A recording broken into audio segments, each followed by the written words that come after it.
Il trasferimento della sede INPS dalla città di Sora ad Isola del Liri torna al centro dell'attenzione politica della città volsca. Dal 1 aprile 2020, infatti, l'ente previdenziale si trasferirà nella ex scuola Garibaldi della città delle Cascate. Il Movimento 5 Stelle della città di Sora, per scongiurare il trasferimento, ha annunciato che avvierà una raccolta firme, auspicando un'ampia partecipazione sia da parte della cittadinanza che delle altre forze politiche. Il sindaco di Sora, Roberto De Donatis, ha voluto però spiegare ai concittadini come la questione si è evoluta in questi 3 anni. Per quanto riguarda il trasferimento dei locali dell'INPS nel comune di Isola del Liri, è una vicenda che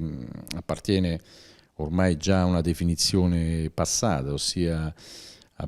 siamo stati interessati a cose praticamente già fatte nel 2017, perché c'era stato già un direttivo provinciale che si era espresso sulla necessità di delocalizzare perché troppo esoso veniva giudicato il fitto nei locali privati che l'INPS detiene qui a Sora. Cioè qui a Sora l'INPS ha un contratto di fitto con un privato e quando il problema ci è stato rappresentato, di fatto già era partita una interlocuzione con il comune di Isola Liri che aveva dato la disponibilità di un edificio scolastico. Io mi attivai immediatamente per cercare di capire se c'erano ancora delle possibilità per mantenere la sede dell'INPS a Sora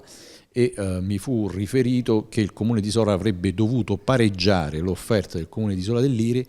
con un identico comodato di uso gratuito. Si parlava quindi di comodato di uso gratuito. Successivamente avemmo un incontro telefonico, a dire la verità, con l'INPS e proponemmo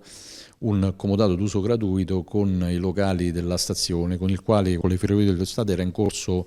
una trattativa per averli in concessione ancora attraverso un comodato d'uso gratuito. I locali non furono ritenuti, dopo un sopralluogo condotto dall'INPS, idonei per le loro attività, ma questo sempre sulla base di un ragionamento fatto sulla gratuità dei locali. Oggi apprendiamo dall'atto pubblicato sull'albo pretorio del comune di Isola del Liri che in realtà non si parla di comodato d'uso gratuito, si parla di un fitto per un canone annuo di circa 20.000 euro. Ecco, al di là della non disponibilità nel patrimonio edilizio comunale di edifici adeguati, perché le nostre scuole sono, ringraziando Dio, occupate dai bambini, quindi noi abbiamo tutti i locali impegnati, locali che potevano essere adeguati, ma non si era mai parlato di canone. Il canone è venuto fuori con gli ultimi atti deliberati dal comune, si parla di 20.000 euro, quindi bon ton istituzionale avremmo gradito che ci fosse stata data l'opportunità di poter avviare una procedura di evidenza pubblica per una manifestazione di interesse anche da parte di privati che probabilmente potevano valutare quel canone come congruo per mettere a disposizione i propri locali. Questo non è stato fatto, questo